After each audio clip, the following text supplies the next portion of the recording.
Very good morning, friends. As you know, I am making the proper videos on ISO 27001.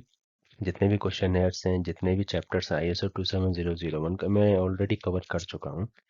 और ये जो section मैं जो कर रहा हूँ, क्वेश्चन नंबर 18 क्वेश्चनर्स तक मैं पहले ही कंप्लीट कर चुका हूँ। क्वेश्चन नंबर 19 का यहाँ से स्टार्टिंग है। इन केस अगर आप स्किप कर चुके हैं क्वेश्चन नंबर 19 का पहले का, आप नीचे जो डिस्क्रिप्शन है उसमें मैंने लिंक्स दिए हुए हैं, you can check from there. Start करते हैं friends. What is DR? Disaster recovery क्या होता है? डिजास्टर रिकवरी को हम लोग सेकेंडरी डाटा सेंटर भी बोलते हैं। और इसको वैसे बनाते क्यों हैं वो, जैसे हमारे पास जैसे हम एक ऑर्गेनाइजेशन के लिए वर्क करते हैं, तो इन केस अगर हमारा प्राइमरी डाटा सेंटर फेल हो जाता है तो ऐसे सिनेरियो में हमें सर्विसेज स्विच करनी पड़ती है हमारे सेकेंडरी डाटा सेंटर पर, क्योंकि हमारा सर्विस तो इम्पैक्ट होना नहीं चाहिए।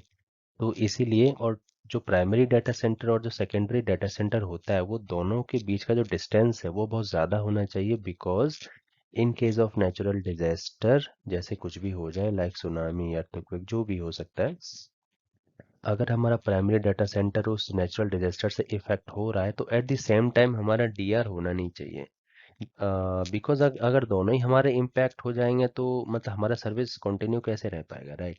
तो इसीलिए हमें as a best practice from ISO 27001 हमें DR will be situated very very far away from the primary data centre.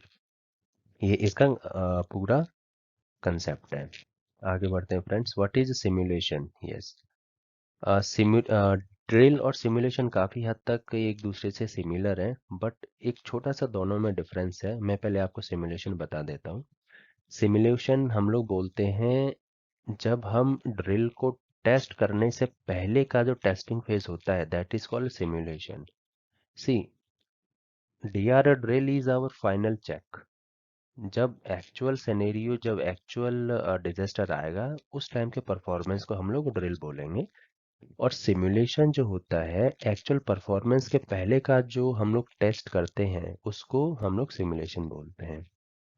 जैसे सिमुलेशन के पार्ट में हमारा प्राइमरी डाटा सेंटर भी ऑन रहेगा, एट द सेम टाइम हम सर्विसेज स्विच करेंगे D R पे, तो उस मोमेंट पर हमारा सर्विसेज प्राइमरी से भी चलेगा और सेकेंडरी से भी चलेगा, लेकिन जो सर्विसेज कैटर होंगी वो हमारे सेकेंडरी डाटा सेंटर से होंगी।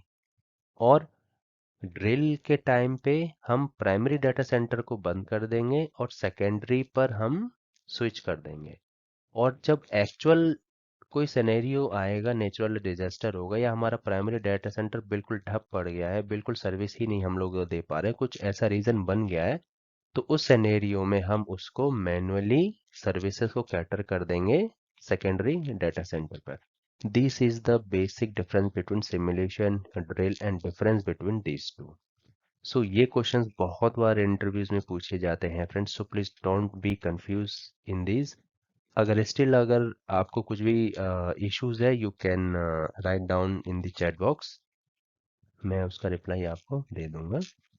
और ड्रिल, यस, ये दोनों मैंने अभी आपको समझा दिए हैं, वैसे मैं आपको दोबारा से बता देता हूँ। ड्रिल क्या है, होता है, this is an emergency deliberately created by the IT guys and shift all the services to DR so that in case of actual emergency we are in a position to make up the services. Yes.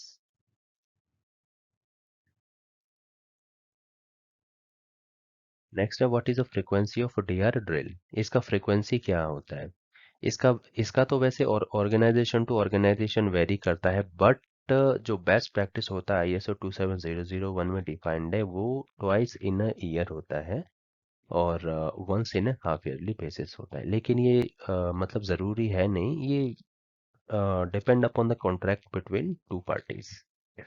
Question number 23, what happens if DR drill not happen successfully? Yes, ये भी questions कई बार arise होता है friends, मेरे साथ भी कई बार हुआ है। इंटरव्यूअर ये जानना चाहता है कि आप एक डीआर ड्रिल के पार्ट रहे हो और मतलब आपका काम बिल्कुल एविडेंसेस मैनेज करना और मतलब बिल्कुल डॉक्यूमेंटेशन सेक्शन से हैं आप, और डीआर ड्रिल सक्सेस ही नहीं हो पाया, तो क्या होगा?